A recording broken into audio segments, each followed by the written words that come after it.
사람들은 왜 어떤 사람을 쉽게 대할까요? 누군가가 나를 만만하게 보기까지는 사실 그리 오래 걸리지 않습니다. 보통 3번이면 충분합니다. 웃는 얼굴, 무조건적인 양보, 거절하지 못하는 태도. 이 3가지가 반복되는 순간 상대는 마음속에서 조용히 결론을 내립니다. 아, 이 사람은 원래 이렇게 해주는 사람이구나. 그때부터 여러분의 친절은 선물이 아니라 기본값이 됩니다. 그리고 기본값이 된 친절은 시간이 지나면 권리처럼 취급되기 시작합니다.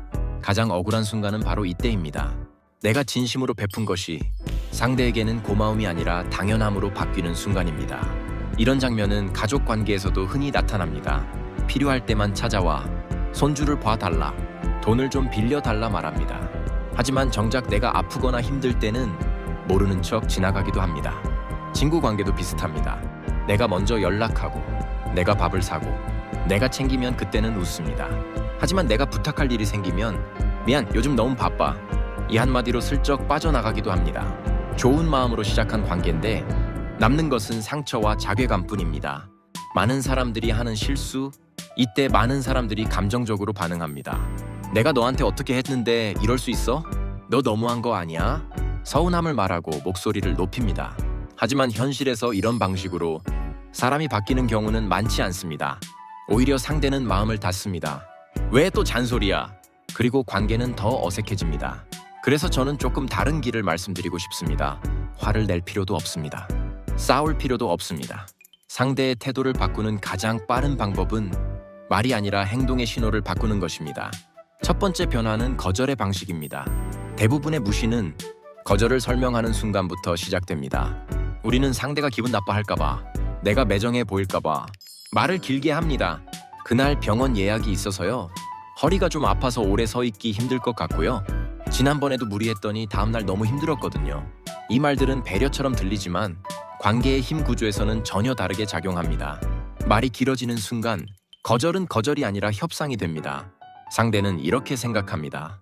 아, 지금 나에게 허락을 구하는 거구나. 그때부터 여러분은 조용히 을의 자리로 내려갑니다. 왜냐하면 이유를 말하는 순간 상대는 해결책을 찾기 시작하기 때문입니다. 시간을 바꾸면 되잖아. 병원은 다음에 가면 되지. 너 말고 누굴 부탁해? 이런 말이 나오는 이유는 단순합니다. 여러분이 가능성의 문을 열어주었기 때문입니다. 그래서 거절은 설명이 아니라 결정이어야 합니다. 그건 어렵겠습니다. 오늘은 다른 약속이 있습니다. 이번에는 제가 도와드리기 힘듭니다. 이 정도면 충분합니다. 표정은 온화해도 됩니다. 목소리는 부드러워도 됩니다. 다만 기준이 흐려질 만큼 말이 길어지지 않아야 합니다. 친절하지만 만만하지 않은 사람, 품격 있는 사람은 친절합니다. 하지만 친절에도 경계가 있습니다. 도와주되 자신을 깎지 않고 배려하되 기준을 버리지 않습니다. 저는 이런 사람을 오래된 나무에 비유하고 싶습니다. 뿌리는 깊어서 쉽게 흔들리지 않지만 가지가 유연해 거칠게 부러지지 않는 나무 말입니다.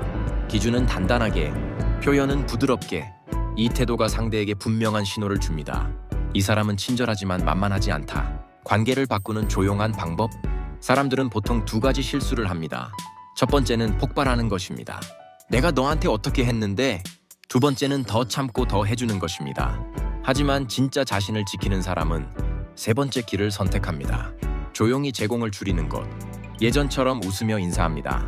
예의를 지킵니다. 다만 예전처럼 모든 것을 해주지는 않습니다.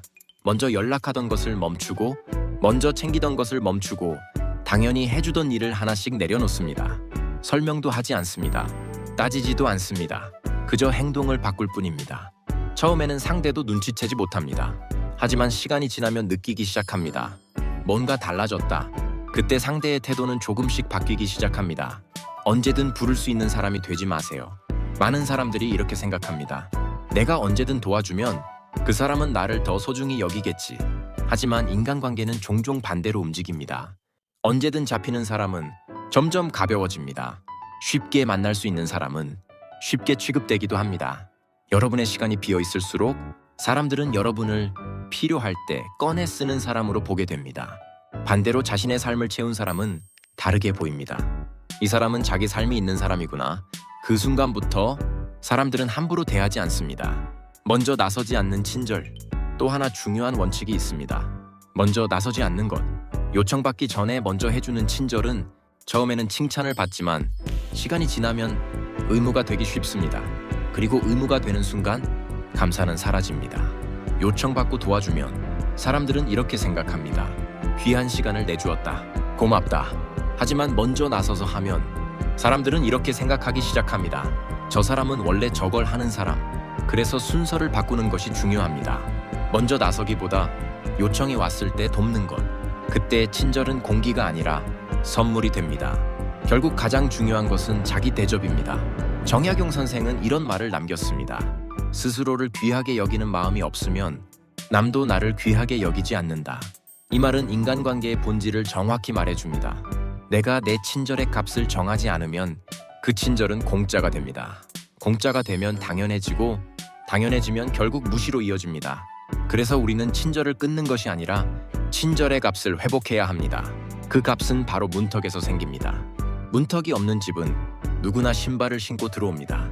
문턱이 있는 집은 사람들이 옷깃을 여미고 들어옵니다. 인생도 똑같습니다. 마지막으로 기억할 한 문장. 사람들은 종종 이렇게 묻습니다. 그럼 나는 어떤 사람으로 살아야 할까요? 착한 사람으로 살 것인가? 귀한 사람으로 살 것인가?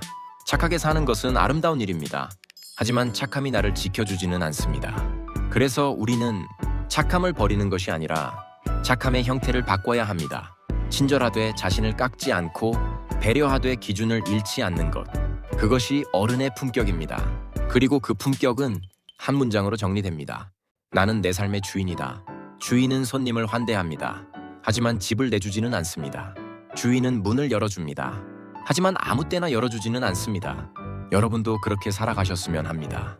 여러분은 누구에게나 헐값이 될 사람이 아닙니다. 여러분은 귀한 사람입니다. 그리고 귀한 사람은 스스로를 먼저 귀하게 대접하는 사람입니다. 마무리. 오늘 이야기가 마음에 닿았다면 여러분의 생각을 댓글로 나눠주세요. 그리고 구독과 좋아요는 이 채널을 계속 이어가는 데 큰 힘이 됩니다. 오늘도 여러분의 하루가 조금 더 편안해지기를 바랍니다.